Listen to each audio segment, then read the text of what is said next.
بھارت نے چاند کو تسخیر کر لیا ہے۔ گزشتہ روز چندریان 3 کے ذریعے چاند پر پہنچنے کے بعد بھارت چاند پر پہنچنے والی دنیا کی چوتھی جبکہ چاند کے ساؤتھ پول پر پہنچنے والی دنیا کی پہلی طاقت بن گئی ہے۔ آپ سب کے لیے یہ بات حیرت کا باعث ہوگی کہ پاکستان کا خلائی پروگرام بھارت سے کہیں پہلے شروع ہوا تھا۔ پاکستان کے نوبیل انعام یافتہ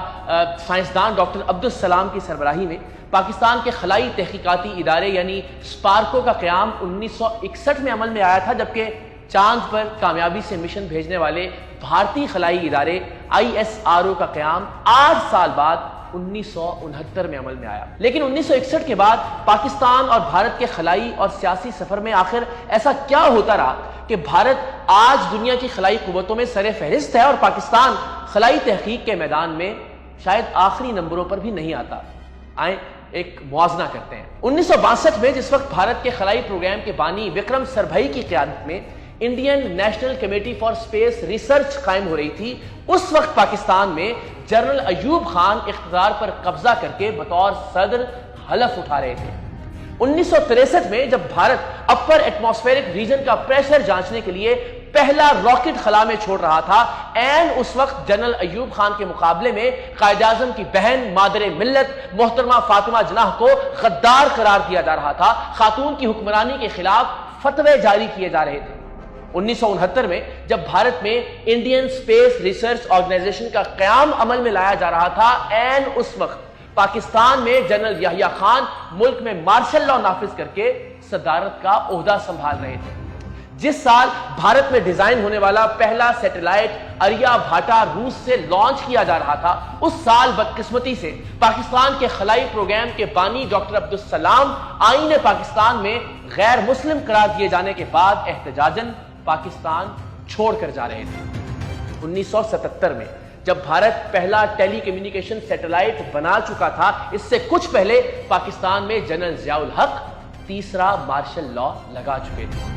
1979 میں جب بھارت ہائیڈرولوجی، فارسٹ اور اوشنوگرافی کا تجزیہ کرنے کے لیے پہلا ریموٹ سینسنگ سیٹلائٹ بھاسکرا 1 لانچ کر رہا تھا، اس وقت پاکستان میں جنرل ضیاء حدود آرڈیننس کا نفاذ کر رہے تھے، ذوالفقار علی بھٹو کو پھانسی دی جا رہی تھی اور ہم افغانستان میں ایک پرائی جنگ کے لیے خود کو کرائے پہ پیش کر رہے تھے۔ 1981 میں جب بھارت روہنی سیٹلائٹ RSD-1 کو کامیابی سے مدار میں بھیج رہا تھا، اس وقت جنرل ضیاء الحق کی جانب سے پاکستان میں 1973 کے متفقہ آئین کے بدلے پروویژنل کانسٹیٹیوشنل آرڈر لایا جا رہا تھا۔ 1984 میں جب راکیش شرما سویوز T-11 کو خلا میں لے جا کر پہلے بھارتی خلاباز ہونے کا اعزاز اپنے نام کر رہے تھے، اس وقت پاکستان کے شہروں یعنی کراچی اور حیدرآباد میں الطاف حسین اور عظیم احمد طارق مہاجر قومی موومنٹ کی بنیاد رکھ رہے تھے۔ 1988 میں جب بھارت پہلی ریموٹ سینسنگ سیٹلائٹ IRS-1A کو لانچ کر رہا تھا، اس وقت پاکستان میں جنرل ضیاء الحق جنیجو حکومت کا خاتمہ کر رہے تھے۔ جب IRS-1A خلا میں اوپر کی جانب جا رہا تھا، اس وقت جنرل ضیاء الحق کا طیارہ تباہ ہو کر نیچے کی جانب آ رہا تھا۔ 1991 میں جب بھارت دوسری ریموٹ سینسنگ سیٹلائٹ IRS-1B خلا میں لانچ کر رہا تھا، اس وقت پاکستان میں صدر غلام اسحاق خان بے نظیر بھٹو کی حکومت کا خاتمہ کر رہے تھے۔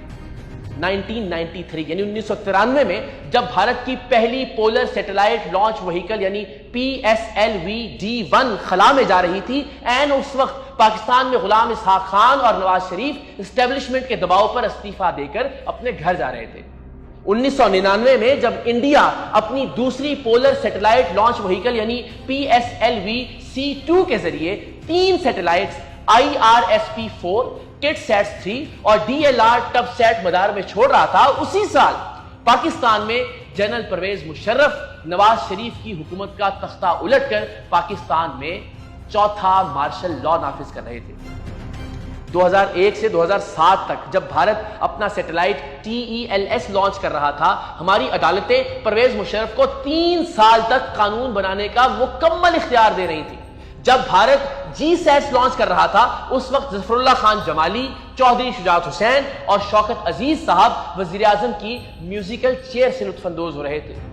جب بھارت کی جانب سے کارٹو سیٹس کو خلا کی جانب بھجوایا جا رہا تھا، این اس وقت پاکستان میں چیف جسٹس آف پاکستان جناب جسٹس افتخار چودھری کو ان کے گھر بھیجا جا رہا تھا۔ جب انڈیا میں EDU سیٹس کو مدار کی جانب روانہ کیا جا رہا تھا، ہم اس وقت لال مسجد کے تنازع میں الجھ کر وفاقی دارالحکومت میں بدنام زمانہ لال مسجد آپریشن کر رہے تھے، اور جس وقت بھارت خلا میں ان سیٹ نامی سیٹلائٹ روانہ کر رہا تھا، این اس وقت وطن عزیز میں محترمہ بے نظیر بھٹو کو شہید کیا جا رہا تھا۔ 2008 میں جب بھارت بغیر انسان کے چاند پر جانے والا اپنا پہلا مشن چندریان 1 لانچ کر رہا تھا، اس سال پاکستان میں سوات اور فاٹا میں شدت پسندی اپنی انتہا کو چھو رہی تھی۔ 2009 میں جب ہندوستان زمین کی تصاویر حاصل کرنے اور ڈیزاسٹر مینجمنٹ اپلیکیشنز کی صلاحیت کو بڑھانے اور نکھارنے کے لیے ریڈار امیجنگ سیٹلائٹ RISAT-2 کو خلا میں بھیج رہا تھا، اس سال ہم سوات میں طالبان سے معاہدہ کر کے ان کے وضع کردہ قوانین کو نافذ کرنے کا اعلان کر رہے تھے۔ 2011 میں جب بھارت ریسورس سیٹ 1 کے فالو اپ کے طور پر 18ویں ریموٹ سینسنگ سیٹلائٹ بنا رہا تھا، این اس وقت پاکستان میں ایبٹ آباد میں US navy SEALs Osama bin Laden کے خلاف آپریشن کر رہے تھے، اور ہم سب چین اور آرام کی نیند سو رہے تھے۔ 2012 میں جب بھارت اپنا پہلا dedicated navigational satellite IRNSS-1A launch کر رہا تھا، اس وقت ہماری عدالتیں یوسف رضا گیلانی صاحب کو نااہل قرار دے رہی تھیں۔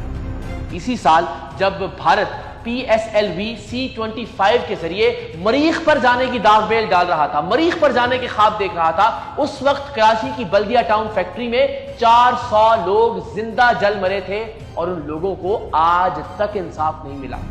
2017 میں انڈین اسپیس ریسرچ آرگنائزیشن ایک ہی لانچر سے 104 سیٹلائٹس کو لانچ کر کے عالمی ریکارڈ قائم کر رہی تھی۔ اس وقت پاکستان میں عدالت عظمیٰ کے ذریعے نواز شریف کو نااہل قرار دے کر منتخب وزراء اعظم کو گھر بھیجنے کا عالمی ریکارڈ قائم کیا جا رہا تھا۔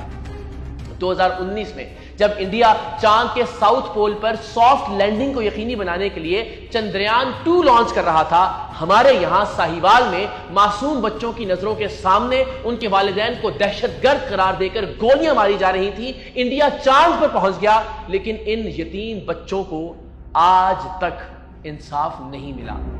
2022 میں جب بھارت کے نیشنل ریموٹ سینسنگ سینٹر شاد نگر میں اوشن سیٹ 3A کے ذریعے خلا سے زمین کی پہلی تصاویر بھارت کو موصول ہو رہی تھی،